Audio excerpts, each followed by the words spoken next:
Yo, what's up guys, it's Talon, and today we are rank 2 in all of Wild Rift, playing only solo queue. You can see we're currently 7 marks away from rank 1. That's definitely going to be the goal.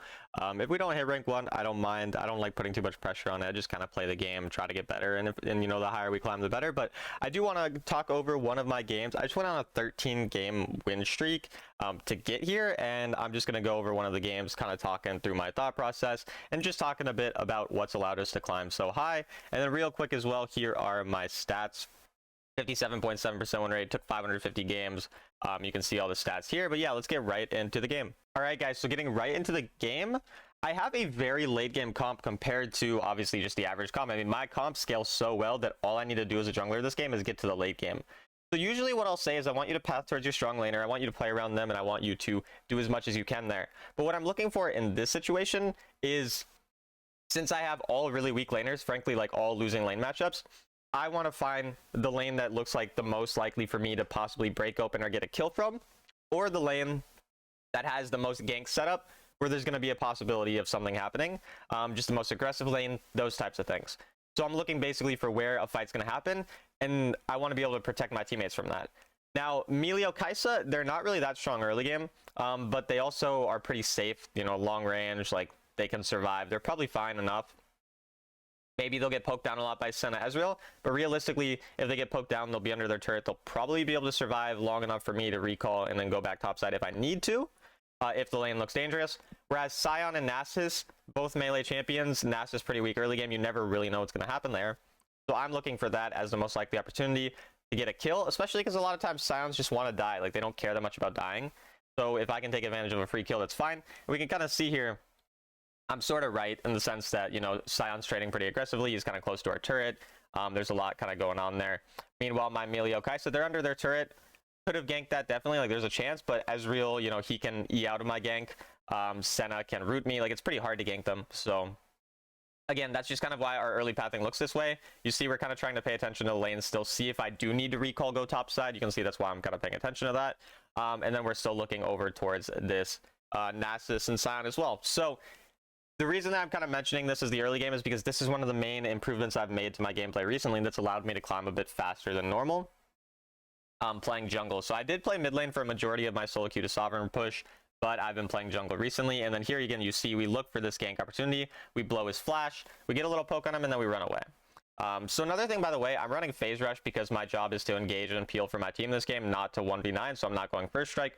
A little note there as well. Plus, they're kind of tanky, and I kind of want to kite away from them, so that's one of the reasons. But you see there, we blew the flash, so we know we have a chance to re-gank if I get level 5, which is why you see me go back. He has low mana. He's, again, no flash because we blew it a second earlier, and that's a really important thing I've been doing too. Normally, again, I'll give a gank to a lane. If it works, it works. If it doesn't, I leave. More recently, I've been taking more advantage of the fact that I blow someone's flash and actually try to force that and do something about it. And then sticking around in the lane because Wukong pushes turrets very fast. I want to get a couple turret plates out of this, and we have the Scorpion, so I mean we can easily get multiple turret plates, which is exactly what we do. And so I take way more advantage, and I have been recently taking way more advantage of my ganks, paying more attention to the lanes to gank, but still maintaining efficiency when I can.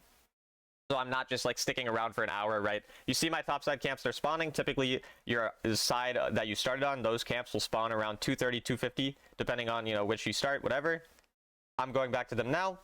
I'm going to go clear them, and then I'm going to be in a perfectly fine spot to go back either to gank topside if topside looks gankable, or to go back to bot side, clear my bot side camps because those will respawn too. So basically, the thing we've been able to do, we do a better job of paying attention to lanes. We take advantage of those lanes when they look gankable. We make sure to take plates after the ganks work out. We take advantage of people blowing flashes, stuff like that. You can see here I'm even hovering because I think there might be a chance at a kill. So it's just this brief time, this brief window where my camps are starting to spawn red side, but I have enough time where I can look for a quick gank here. My ult's coming back up. And so I might as well just sit around for a second, make my laner's game easier, which is why I use my invisibility to go over the wall. I wait for Senna to do like a flash, but she doesn't for a while, so I just take advantage of it this way instead, assuming that she probably already used her flash because she would have flashed earlier, and then we get the easy kill there. So now at this point, we're 4 minutes into the game. Objective spawn in a minute. We've gotten ganks over to bot and top, so we've gotten our early game champions, or our late game champions rather. We've gotten them a pretty easy early game. And now I'm really close to Trinity Force, so I want to make sure that I prioritize going to red buff, getting my Trinity Force. I recall immediately because I don't need to farm these two camps to get anything else. It's just Trinity that matters. Then I come back to lane, and I set up around the Herald. Now, Herald's the stronger objective, and my Nasus is doing decently well because we played around him a bit, and my camps are up on the side, so I want to prioritize this. However, we are a late game comp, so we're not going to be that strong at this first Herald fight, so I don't want to overforce. I don't want to just, like, you know, go in and do something stupid, so I'm kind of trying to play this relatively patient. I'm trying to wait until the enemy give me an opportunity. For example, this Scion kind of being a little bit caught out, I want to make sure I get some poke on him, so it's easier for us to play this fight around Herald, which is kind of what we do. We do end up getting stunned, but I have my ult, I have my flash, so I end up being fine, but a little over aggressive potentially there. And because of that fact, we're kind of just being patient, sitting around. Our Nasus does make a really good play with the Orianna, honestly, like, shout out to them there. And so we do end up looking for a bit of a fight here. But I wanted to talk about something really important here that I think is a really good decision I made. So their Senna, we noticed, rotated, which is their support, which means we had to have a 2v1 top side because our support didn't rotate. So a lot of people, when their support doesn't rotate, they just still take the fight. They get annoyed, right? And there we did grab a quick pick onto the Scion, and we participated in that, whatever. But I have the phase rush. Phase rush lets me run out very quickly. And then what I decided to do is, instead of continuing to force on this bottom side Herald that we're going to lose because I'm low health, the enemy have an extra person, everything, what I do instead is I decide to set up a play topside, as you're going to see. And the reason I want to do this is because we have the numbers advantage topside, and the overall goal of Herald is to get first turret. But I can get first turret anyways if I dive the enemy and then push the turret afterwards, as the enemy are distracted on Herald. And so we do exactly as I said there. Ezreal luckily ease forward right as I'm coming, and we're able to now get a bunch of this turret. And if the enemy come or anything, we still have enough people here. We're probably going to be able to kill them unless the entire enemy come. But again, Ezreal's dead. Viego just respawned, and we know the enemy's on Herald, as we just saw, because you know, Senna just got the Herald. So huge lead for us. Again, making a really nice play around that, and then shout out to our team for living this, and Viego dies. So, I mean, it just works out even better for us. And at this point, I think I try overforcing Dragon, which was a mistake. I should have just recalled and came back to Dragon, but because their jungler was dead, I was like, hey, let me just do it. Definitely a little greedy, though. Not really necessary, especially, again, in a game where we're scaling well. We don't need to overforce stuff. We can kind of just chill.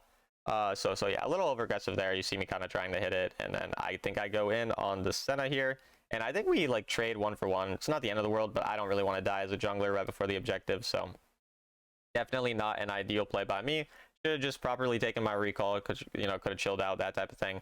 But at this point, again, we don't really need to overforce the Dragon. Like, we're scaling. I have a lot of camps up. What I should do is just prioritize farming my camps, and then I can maybe go to the Dragon if the enemy aren't really contesting, but I don't need to overforce it. So you see, I farm my camps up to the Dragon. I'm not overforcing it. My Kai'Sa's hitting it, so I'm like, yeah, I'll get it after, you know, because the Viego doesn't seem to be contesting. So I'm perfectly fine with that. But again, you just see like that patience. I'm not overforcing. Obviously, I overforced, you know, a second ago, but that's kind of the main thing we're looking at. And then we do end up grabbing the smite, luckily. And now we just back off because we do have camps to farm. So we want to make sure we're farming them. I'm obviously looking, if they do end up going in, I'm going to go kill a guy for free, right? I'll take a free kill any day of the week. Just kind of looking over the wall, but really prioritizing this farm. So like this mid game, right? I am really looking for just getting myself strong enough, making sure my team is at a good point in the game, like making sure if we are more early game focused, I'll force more plays. I'll try to play around turrets. I'll try to really do a lot. If we're a late game comp like this, scaling, I don't need to force anything. If stuff comes to me, I'll take it. But if nothing comes, I'm just gonna, you know, I'm gonna farm up. Gonna be pretty straightforward about that. Because we have played a lot of early game junglers in our champion pool. Warwick, Wukong, Vi, like those are some of my most played junglers. Echo's probably the only really like late game jungler I play a lot of. And when it comes to these early game junglers, you have to really kind of play around your team's like pacing in terms of the game. So it's like if you have a really good late game, like I said, you don't have to have as many force plays. But if you are more of an early game comp, sometimes you want to be trying to set up those plays as much as you can. However, it is important to note as well that you don't want to overforce just because you're an early game champion, because that kind of leads to people just getting, you know, forcing so hard that they end up losing for free.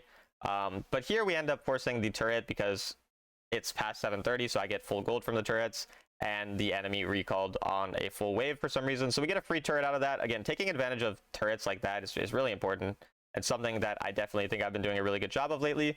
Just playing around turrets as a jungler, like those are probably the most valuable objective. Honestly, I would take one turret over one dragon any day of the week, unless that dragon was going to get me soul. And so here, we got that bot wave, we got the turret, we end up killing the Scion as well. And at this point, I'm very, very strong. And again, we just have a pretty straightforward approach to the rest of the game. I don't need to do anything crazy. I want to grab my gargoyle. I want to make sure I'm relatively tanky. And I'm pretty much just going to look to engage for my carries, because my carries are in a pretty good spot at this point. Again, a lot of it due to the early game we had. And now, don't get me wrong, like this 13 game win streak and everything like that, it's partially due to luck. Like you're never gonna win 13 games in a row, and it's just gonna be purely like you just hard carried every, like you're gonna get a couple lucky games, you know. And I had like a couple games where like we were winning and then we threw and then we somehow caught the throw back, and like some lucky things happen, you know. Like I definitely probably only deserve to win, let's say 10 of those, 11 maybe of those games. Like there are a couple games that I made mistakes, I throw, whatever. So like there's an element of luck involved in solo queue, I guess, but over the long run, you're always going to climb if you play well, and you're not going to climb if you play bad. Because like just as many, you know, lucky games I had unlucky games in a different day where my teammates did these stupid things, you know, that you can't control. So I think that's an important thing to mention as well, because a lot of people, they do kind of they do complain a lot about solo queue, that type of thing. Obviously, I've played a lot of games. I mean, if you're going to get rank 2, you do have to play, you know, quite a bit of games, of course, especially if you're playing solo queue. But yeah, I mean, it's just kind of how it is. And at this point, you see our Scion is like crazy. But I think Scion is still super broken, by the way. I think a lot of people stop banning him or stop playing him after the nerfs, but I think that champ is still broken. I don't ban him now because not as many people play him, so I don't see a need to ban him. But he is super broken for sure. And then here we're trying to see if they're going to force, like if my team's going to keep fighting, but multiple of them died, so we just go back to farming again. Even when my team does occasionally make a little throw or a little int like that, again, because we're strong late game, like I don't mind. We're totally fine. So it's just about understanding like your champ's kind of strengths and weaknesses, that type of thing. And then here I prioritize mid wave before getting my red buff, because mid wave will die in a little bit. The red buff is going to be there forever, so I might as well get that camp or get the wave first, and it also allows me to get this turret. So again, you see, normally I would be prioritizing my mid or my red buff, but I've recently started prioritizing these turrets and these waves way more, and that gets me an entire turret, which is like 700 gold, something like that, to my team. Overall, I got multiple mid waves, so I got a bunch of gold, and then that red buff's still there, and I think Kai'Sa ends up taking it, which I don't mind. But yeah, like you can just see these types of situations. We just create so much more gold out of those certain scenarios, and those are really like kind of the main improvements we've been making lately, and definitely one of the things I think not a lot of junglers do. I think a lot of junglers, they farm relatively efficiently, they play fights well, they know how to play their champions, everything like that. I think that this is one of the things that less players do, and that has allowed me to climb really quickly, for sure. So something I definitely want to keep mentioning to you guys so that you're able to hopefully do it in your games as well. And then at this point, we're kind of looking for a flank angle. Again, Wukong, kind of a good assassin-y type of character who can find really good engages, so that's what we're doing basically. Find the one-shot angle onto the Senna with a pretty straightforward combo, just third ability, first ability, right as we get on them, then ult. And now at this point, we look for a pretty creative play onto the Ezreal, just with the Blast Cone. Shout out to Blast Cones there. And at this point, I assumed my team was just going to get Dragons, so I wanted to, again, keep up the pace of the game by just pushing this bottom lane turret with my teammate, kind of helping him out. Nothing ended up coming out of it, but that was kind of the goal. And you can just see, like, again, I'm constantly trying to push the pace of the game. That was greedy for sure, but I'm constantly kind of trying to push the pace of the game, make these plays around these turrets, take as much advantage of my time as I can, rather than over forcing or like staying on objectives, just making the most consistent play possible. I've climbed very high just playing super consistently, but I'm trying to, you know, get to rank 1, which requires a little more like carry potential. And here, unfortunately, it does kind of lead to something pretty negative, because my teammate did end up dying there. And getting caught, and this is definitely like the risk of it. Sometimes you do make these types of plays, and you're gonna see these random kind of you know, throws, because you could have made the consistent play, but you did something a bit more risky, and that's completely just something I accept. Like, I'm not trying to play super risky. I make mostly controlled, you know, like plays that are going to work 95% of the time. But I am, again, a little bit more on the aggressive side at this point. And somehow Phase Rush allows me to get that kill there. I actually have no idea how I ended up killing that guy. And then we nearly one-shot the Ezreal. That's insane damage. Shout out to Melio, honestly. Like, my champion with Melio or with any enchanter buffing me is kind of insane. Like, I had a Yuumi on me one game. I went like 15-1. Pretty much just running around killing everyone as Wukong. And I think Wukong's definitely probably my best jungler right now. He's just like insane burst damage, really, really good. But he struggles a bit into tankier comps, which is why I pick Vi or Echo or something like that into tankier comps. Because Wukong's like, obviously his one-shot potential, you know, you can counter it very easily by just having a lot of armor.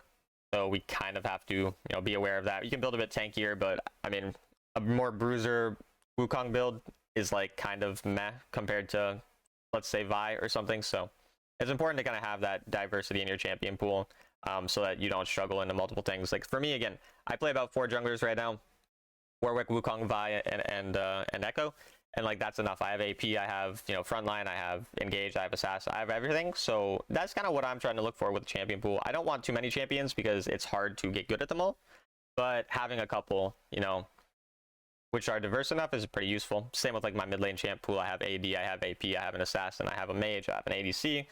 Kind of have like a lot of things. So those are really the things we kind of look for. And at this point, my team is getting kind of greedy, so we're trying to not grow this. Basically, is like, again, the main goal. Seeing if we can one-shot anyone. We do find the one-shot. Orianna tries to throw her balls on me. I appreciate that, but unfortunately did not work out.